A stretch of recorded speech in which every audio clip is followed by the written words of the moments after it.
قل يا أهل الكتاب تعالوا إلى كلمة سواء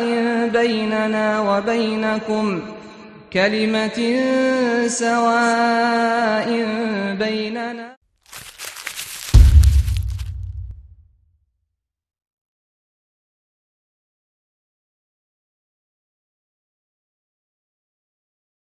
Bismillah ar-Rahman ar-Rahim, salatu wassalam à Rasulullah sallallahu alayhi wa sallam. Alhamdulillah, au moins j'ai été un petit peu clair, comme j'ai vu qu'il n'y a pas trop de questions. Donc, alhamdulillah. J'ai lu la première question, c'est comment s'instruire avec la nouvelle technologie, notamment Internet, comment démêler le vrai du faux. Ça, c'est une question qui me concerne moi-même, donc je ne sais même pas comment répondre. À la base, je pense que déjà c'est la sincérité, c'est l'ikhlas. On doit demander la sincérité à Allah Azza wa Jal. Et comme j'ai donné comme exemple les femmes dans le Coran, toutes elles ont le point commun qu'elles ont invoqué Allah Azza wa Jal et que elles ont mis la confiance à Allah. De toute manière, Allah, pour la personne qui est sincère et qui entreprend la bonne méthodologie, à savoir, et Shir a fait, à ma venue, j'ai vu qu'il avait fait un petit rappel.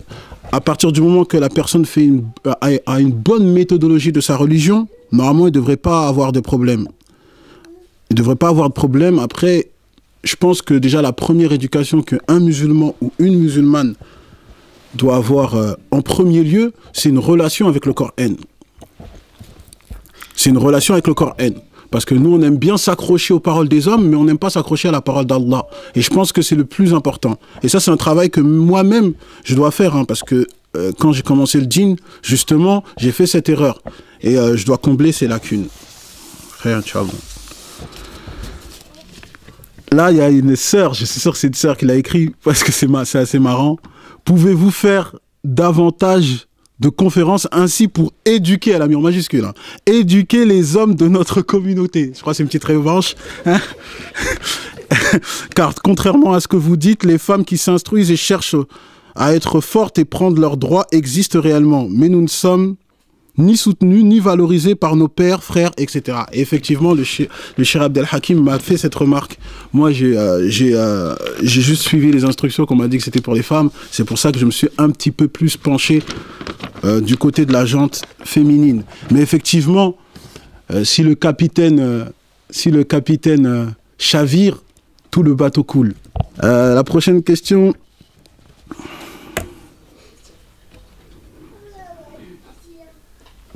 Dans la sourate 4, les femmes, Nisa, sourate Nisa, Allah nous demande en cas de conflit avec son épouse de l'exhorter, puis séparation, et si elle est insolente en majuscule encore, un point d'exclamation, de la frapper, 3 points d'exclamation. Comment doit-on le faire? J'espère qu'on ne me demande pas la technique pour la mettre KO, Inch'Allah, j'espère que c'est pas ça. Puisque normalement on doit être bon et patienter. Cette question, elle est intéressante. Pourquoi? Parce qu'au fait, c'est toujours dans Sourate An-Nisa et elle cadre ma réponse. Parce qu'il a dit, déjà il a mis les 3 étapes, de l'exhorter, puis séparation et de la frapper. Comment doit-on le faire? Parce que frapper, dans un sens général, ça englobe beaucoup de choses. Est-ce qu'on doit mettre un coup de poing? Est-ce qu'on doit mettre un coup de coude? Coup de pied retourné? Ou est-ce qu'on doit mettre une tapote? Est-ce qu'on doit montrer notre mécontentement comme si on faisait arrête? Les propositions sont nombreuses. Et on doit faire attention de ne pas changer le sens du verset coranique. Et le Coran se répond avec le Coran, principalement. Et lorsqu'on va dans la sourate 38, verset 44, justement, le prophète Ayoub avait promis de frapper sa femme de 100 coups. Et Allah lui a demandé de répondre à cette promesse, mais il lui a suggéré d'une autre manière. Il lui a dit de prendre 100 brindilles d'herbe et de frapper un seul coup. Donc par cela, ça nous montre déjà que c'est symbolique.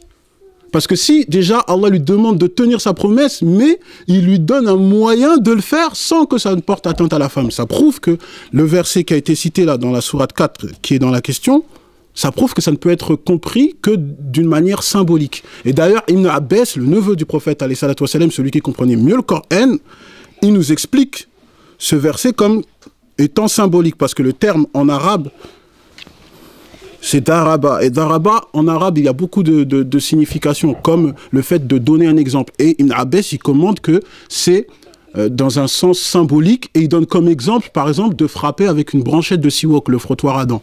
Donc je ne pense pas que cela pourrait faire mal à quelqu'un. Ensuite, si on rentre, parce que je rentre toujours dans le domaine de la religion comparée, il faut savoir également que le prophète, alayhi salatu wassalam, par exemple, n'a jamais frappé une femme. Aïcha le rapporte dans le Sahih Muslim. Il n'a jamais frappé quelqu'un, ni une épouse, ni un servant, en dehors de la guerre.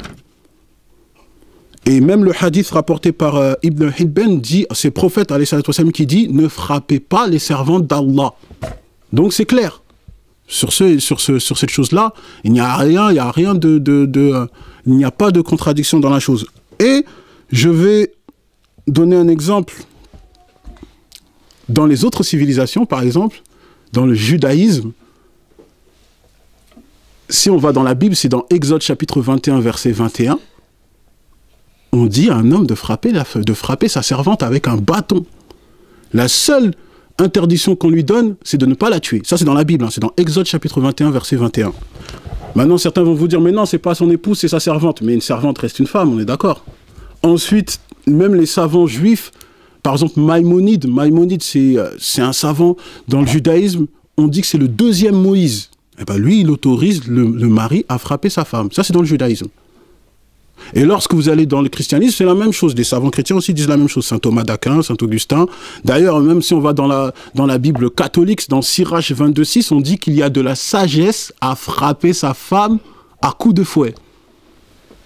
Ça, c'est pas dans l'islam. Après, si on veut enlever le point de vue religieux, ok, on va rester encore en France. Hein. Par exemple, dans le code pénal, c'est le code pénal de 1810. L'article, c'est le numéro 324. On l'appelle l'article rouge. Et vous savez, c'est quoi l'article rouge? C'est une excuse au mari de tuer sa femme si elle l'a trompé. Et ça, c'est dans le code pénal français. Hein. C'est dans le code pénal français. J'aimerais savoir qu'est-ce qu'on pourrait répondre aux personnes qui nous disent que le voile de la femme est un rabaissement et que l'islam a inventé ça pour inférioriser la femme. Si ce n'était que moi, j'aurais dit, bah, tu n'as qu'à leur dire qu'ils s'occupent de ses affaires. Mais bon, puisqu'on doit répondre bi-ilmi et avec hikmah, on doit parler avec science et sagesse. Bah, tout simplement, c'est faux, parce que déjà, si on regarde le verset qui parle du voile, il y en a deux, mais le verset 59 dans la sourate 33, Allah dit « Ô prophète, dis à tes épouses, à tes filles et aux femmes des croyantes de rabattre leur voile, elles en seront plus reconnues.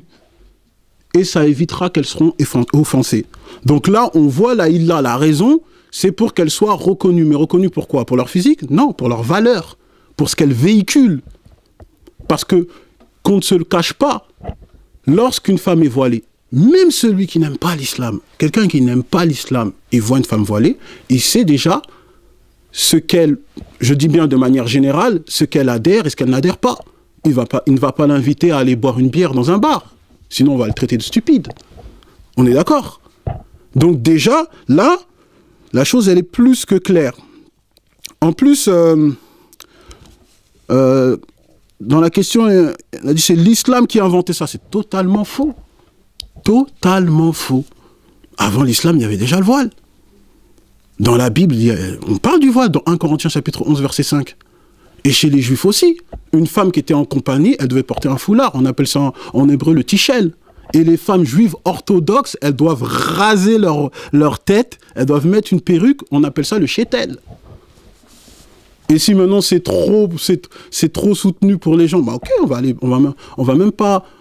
va laisser les trois religions monothéistes. 5 siècles avant Jésus, dans la Grèce antique, il y avait Hérodote qui avait justement instauré dans la Grèce antique que toutes les femmes qui sont mariées, elles mettent le voile. C'est une manière de les distinguer. Donc c'est toujours cette même démarche de distinguer les femmes mariées des autres. Les femmes mariées étaient voilées. Comme ça, si d'autres personnes voulaient convoitiser des femmes, si elles voyaient qu'elle était voilée, ils savaient que non, elle, la place est prise. C'est une manière de reconnaître. Après, bien entendu, dans l'islam, il y a aussi la notion de pudeur. Et lorsqu'on parle de la notion de pudeur, tout à l'heure, je vous ai parlé des filles de Shu'aib dans la sourate 28, verset 25. Omar ibn al-Khattab, lorsqu'il a commenté ce verset, ça se trouve c'est rapporté par Al-Hakim. Ouais, c'est par Al-Hakim. Lorsque Omar ibn al-Khattab, il a dit que lorsque la fille de Shu'aib est partie voir Moussa, alayhi salam, parce qu'elle est partie voir Moussa pour lui demander de rejoindre Shu'aib, elle a fait quoi? Elle a marché avec sa main qui protégeait son visage. Elle marchait comme ça. Et elle est partie parler à Moussa. Et Moussa, il lui a dit, mets-toi derrière moi, car on ne regarde pas le postérieur des femmes. Indique-moi juste où je dois aller pour voir ton père, mais mets-toi derrière moi, car on ne regarde pas le postérieur des femmes. Est-ce qu'on va dire que c'est la soumission à l'homme? Non, c'est plutôt du respect. Je pense que tout le monde est d'accord avec cela. Tout le monde est d'accord.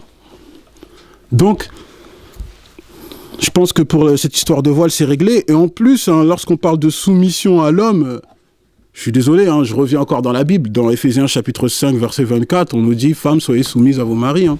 Donc je ne vois pas ce qu'on peut comprendre d'autre.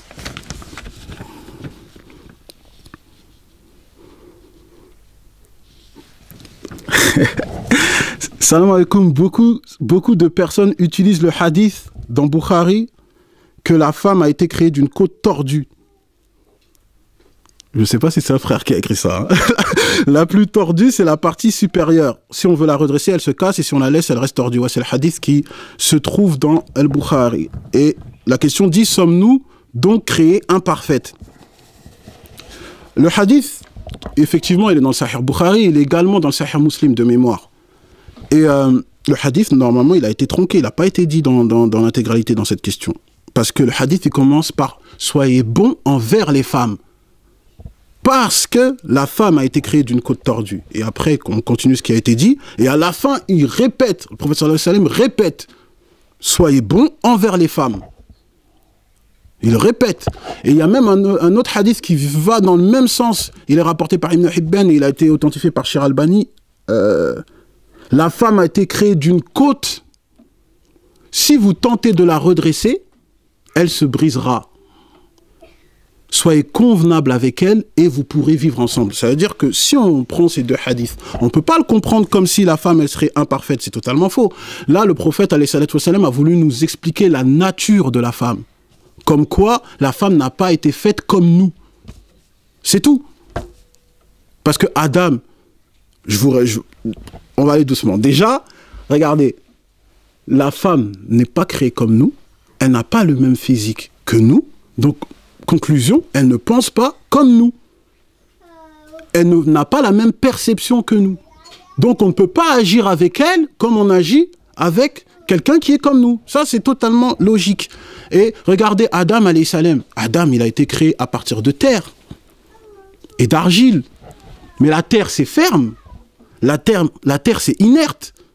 La terre, c'est sur quoi on se repose et sur quoi on marche. Donc, on voit la fonction de l'homme. Et on parle de Hawa. Hawa, elle a été créée à partir d'une côte, donc à partir d'une nature qui est déjà humaine, avec toute la complexité que ça englobe. Les sentiments, la sensation, le besoin, toute la complexité. Donc c'est pour ça que le hadith, là, nous parle justement de la femme, comme elle a été créée comme ça, on doit savoir avoir une certaine pédagogie. Et lorsqu'on parle de tordu, ça n'a rien à voir d'une manière... Ça ne veut pas dire que c'est imparfait. Regardez, lorsque tout à l'heure je vous ai parlé du verset dans Surat An-Nisa, le verset 1, là où Ibn Abbas il commente que la femme a été créée à partir de la partie gauche de Adam, la partie où se trouve le cœur. Ben, lorsqu'on va regarder le corps humain, la côte la plus tordue, ben, c'est la côte qui protège le cœur. C'est la côte qui protège le cœur. Et d'ailleurs, même si vous tentez de redresser cette côte-là, bah, elle ne pourra plus faire sa fonction. Elle ne pourra plus protéger le cœur. Et si on la tord encore plus, elle va faire quoi? Elle va transpercer le cœur. Donc la femme est parfaitement conçue pour protéger le cœur de l'homme, donc pour lui ramener de la sérénité. Ça, c'est pas imparfait, ça, c'est totalement faux. Et je pense que j'étais assez clair avec les autres civilisations pour vous dire que de toute façon, pour eux, la femme, effectivement, elle a été créée imparfaite, hein, je vais vous le rappeler. Par exemple, lorsque Saint Augustin disait que la femme, le sexe de la femme n'est rien de moins qu'un défaut ou une imperfection de la nature. Ou le juif qui, chaque jour, prie et remercie Dieu pour ne pas être une femme. Elle est là. Et d'ailleurs, il y a encore une autre chose qui me revient en tête, et c'était dans le livre que je vous ai dit de Will Durant, Notre héritage oriental, dans la civilisation hindoue, dans ce qu'on appelle le code Manu, ce que je vous ai dit tout à l'heure. Est-ce que vous savez que la femme devait appeler son mari mon Dieu? Elle devait appeler son mari mon Dieu. Et elle devait se comporter avec lui tel quel. Et si elle ne le faisait pas et qu'elle est désobéissante, comme eux, ils ont la croyance de la réincarnation, vous savez, elle va réincarner en quoi? En chacal. Je ne sais pas. Hein?